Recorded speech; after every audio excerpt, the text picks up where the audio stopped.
नमस्कार दोस्तों, मेरा नाम ऋतुराज शर्मा है और मैं आप लोगों को बताना चाह रहा हूँ कि जो आरओ-आरओ 2023 की भर्ती थी, उसका रिज़ल्ट आया है।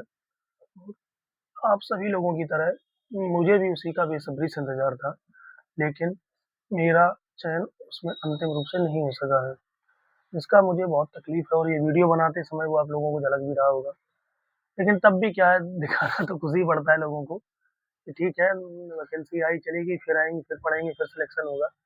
लेकिन जब आप किसी परीक्षा के लिए बहुत मेहनत करते हैं, कड़ी मेहनत कर सकते हैं, अपनी क्षमता के अनुसार जितना कर सकते हैं, जब उसमें आप असफल होते हैं तो तकलीफ़ तो होती है। लेकिन क्या कर सकते हैं, मेरी तरह और 5600 लोग हैं, क्योंकि शायद 6000 के समथिंग लोगों ने मेंस दिया था और 400 वैकेंसी हैं, तो सही सीधी-सी बात है 411 और बाकी लोगों को बाहर ही होना है, तो मैं बाहर होने वाले लोगों में से हूँ।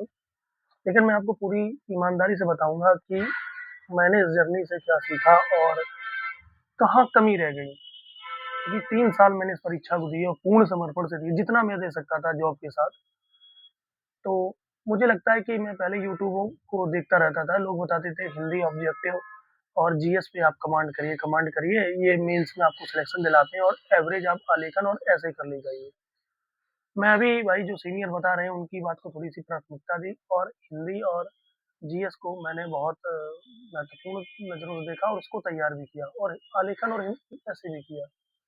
तो जीएस और हिंदी में मेरे मार्क्स अच्छे थे मेंस में। उसके आंसर की नहीं आती लेकिन जो मैंने कोचिंग संस्थानों की आंसर की रहती है, उससे मिलाया तो मेरे 141 के समथिंग मार्क्स बने थे, 180 में। जबकि मेरे प्री में 142 मार्क्स बने थे, लगभग-लगभग 200 में से। तो मुझे लगता है कि उसकी तुलना में ये स्कोर काफ़ी अच्छा था। तो शायद आलेखन और ऐसे में कुछ न कुछ तो कमी रही होगी तभी मैं सिलेक्शन से बाहर हूँ।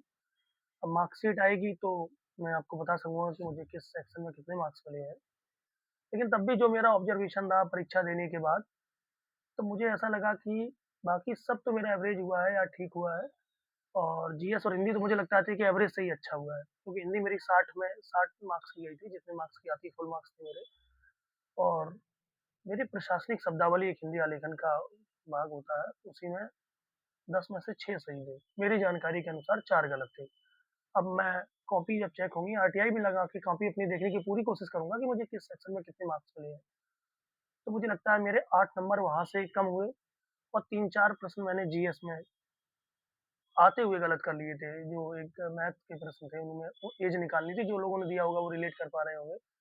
उसमें बैक एज पूछी थी, मैंने करंट निकाली और प्रश्न पढ़ने पर ध्यान नहीं दिया और निकल के चला गया लगा के 48 वर्ष था उसमें उत्तर, अभी भी याद है मुझे।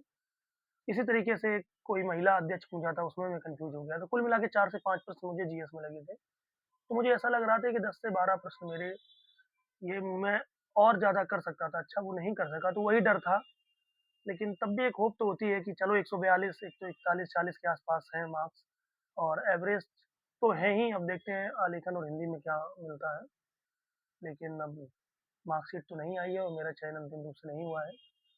अब क्या अब आगे के लिए हालाँकि मैंने उसके बाद अभी टीसीएस मेंस 2025 भी दिया है।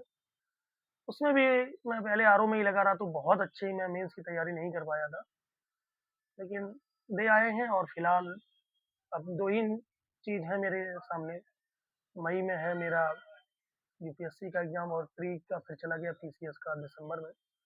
तो फिर इनके लिए ज़ोर से लगते हैं और मेहनत करते हैं और आप लोगों को कोई भी चीज़ लगे कि हाँ, मैं कन्फ्यूज़ हूँ, तो आप लोग मुझे मैसेज और कमेंट कर सकते हैं, मैं उनका रिप्लाई करने का पूरा कोशिश करूँगा।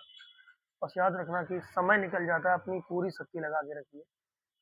मैंने लगाई, मुझे लगता है कि मैं थोड़ा-सा प्रशासनिक शब्दावली में लैग कर गया, तो उसका खामियाज़ा मुझे भुगतना पड़ा कि 37-38 महीने की मेहनत। शायद ही मैंने किसी दिन पढ़ाई ना की हो, शायद ही। लेकिन ठीक है, जो मिला है वो स्वीकार्य है और वो गीता में लिखा ही है, कर्मण्येवाधिकारस्ते मा फलेषु कदाचन। तो ठीक है, जय श्री राम।